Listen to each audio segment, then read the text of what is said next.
Hello my dear students, आप सबका BPI spoken पर स्वागत है। I hope that you all are doing good, you all are healthy and you are learning.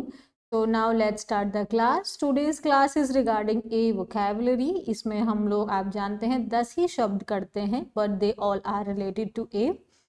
So let's start the class. I hope you all have revised the previous classes and we have already covered I think 6 or 7 parts related to a.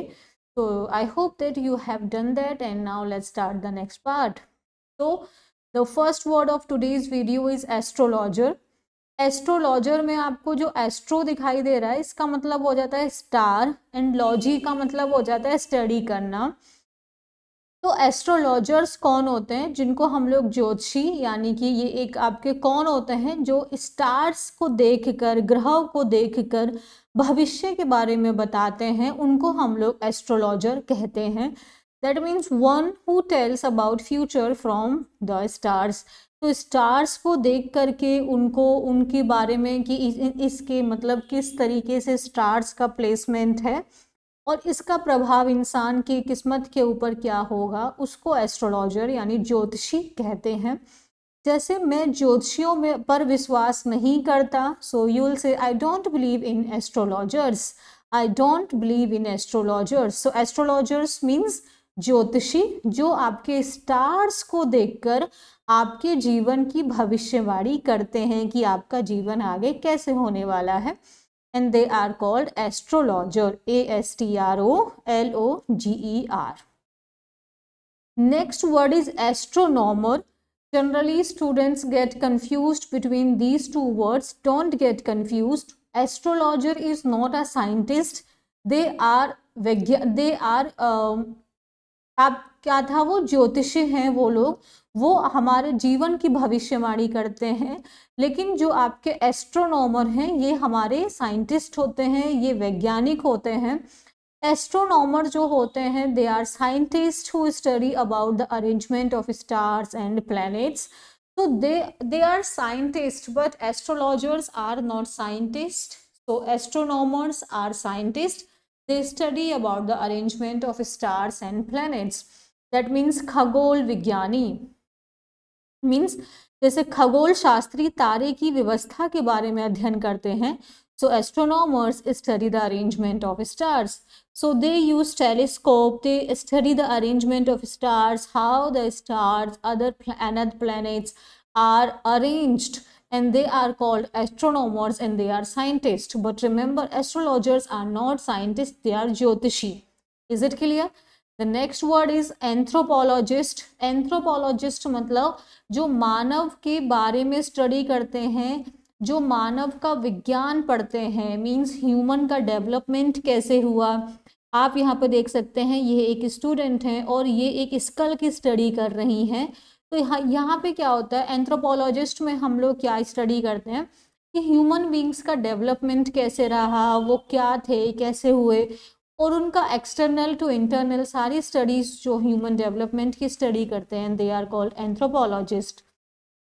जैसे वह मानव विज्ञानी बनना चाहती है, so she wants to become an anthropologist. So anthropologist is one who studies about the development of human being. Is it clear? So the next word is assess.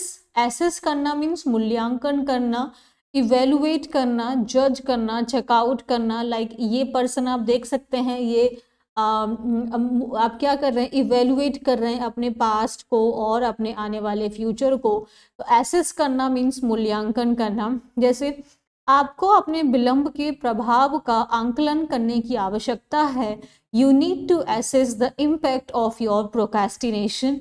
Mark this word procrastination. Procrastinate करने का मतलब होता है काम को टाल देना, and that is called procrastination. And impact का मतलब प्रभाव, उसका असर। तो you need to assess the impact of your procrastination. Is it clear? That is the assess means to मूल्यांकन करना, इवेल्युएट, जज and check out. Next word is astronaut. Astronaut कौन होते हैं? अंतरिक्ष यात्री जो होते हैं उनको हम लोग एस्ट्रोनॉट कहते हैं। Someone who travels in space, जो आपका अंतरिक्ष में यात्रा करते हैं उनको हम लोग एस्ट्रोनॉट कहते हैं। जैसे राकेश शर्मा भारत के पहले अंतरिक्ष यात्री थे, तो Rakesh Sharma was the first astronaut of India. Okay, So Rakesh Sharma was the first astronaut of India. Next word is autonomy. Autonomy का मतलब होता है जब हम लोग स्वतंत्र होते हैं, फ्री होते हैं, इंडिपेंडेंट होते हैं, that is called autonomy. Autonomy can be at any stage, like जैसे India is a autonomous country. India जो है एक आपका स्वशासन देश है, यहाँ पे हम अपनी रूल्स बनाते हैं. A person can be autonomous means a person is free and he or she is free to take his or her own decisions, that is also autonomy. So autonomy can be used as formally as well as informally way, so you can use it in either manner. So that means free and independent. जैसे आपने यहाँ पे एक bird है उसको आपने independent कर दिया, that is also autonomy, means freedom. autonomy आपका free and independent and autonomous freedom and independence. जैसे India is an autonomous country, तो भारत एक आपका कैसा है, स्वशासन देश है, and that is autonomy. Next word है हमारा एंशियंट. एंशियंट का मतलब हो जाता है प्राचीन.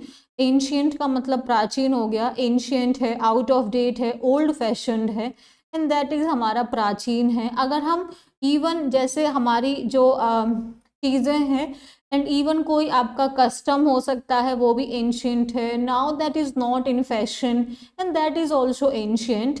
जैसे दुनिया भर के प्राचीन मंदिर means ancient temples from all over the world.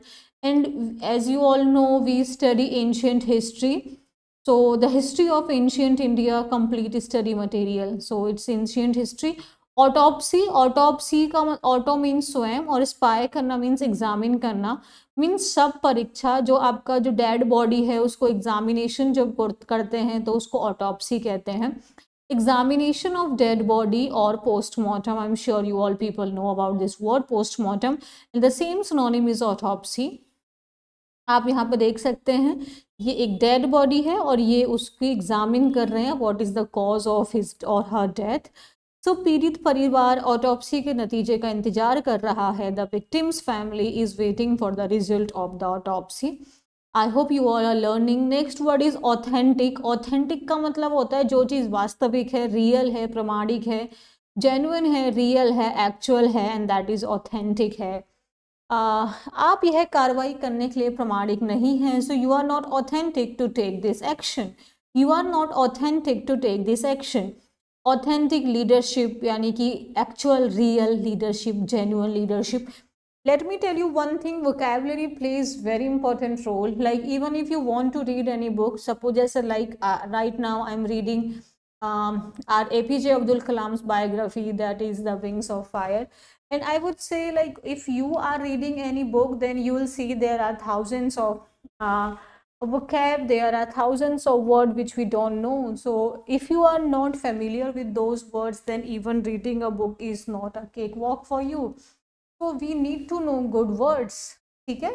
So authentic means genuine, real. So that's why I'm trying my level best to provide you the real content only. Next word is C, The Wings of Fire. Autobiography मतलब आत्मकथा. Autobiography का मतलब होता है जब biography means आपकी कथा है ना, हमारे जीवन के बारे में. ऑटोबायोग्राफी जब इंसान अपनी जीवनी के बारे में वो खुद ही लिखते हैं अपने जीवन के बारे में, दैट इज कॉल्ड ऑटोबायोग्राफी. जैसे Wings of Fire APJ Abdul Kalam की आत्मकथा है. So Wings of Fire is an autobiography of APJ Abdul Kalam. And you all must read this book. This will definitely help you out. So I hope you all people like the story of a person's life written by that person, and that is called autobiography. So I hope you have learned these 10 words. See, one more thing is that I am definitely sure we waste so much of our time, but we are not even like familiar that yes we have wasted so much time. So I would say कि like जब आप reels वगैरह देख रहे हो तो उस चीज़ को आप थोड़ा नोटिस करिए, and then repeat the video. Even if you are doing something, then repeat the video. The maximum time you'll heard, you'll listen, you'll see, you'll learn. ठीक है. तो आप एक ही बार में नहीं 4-5 बार इसको रिपीट करिए, सुनिए, and this will help you out. Thank you so much. If you like the video, then do subscribe the channel, like and share the video. Thank you. Have a good day. Good life.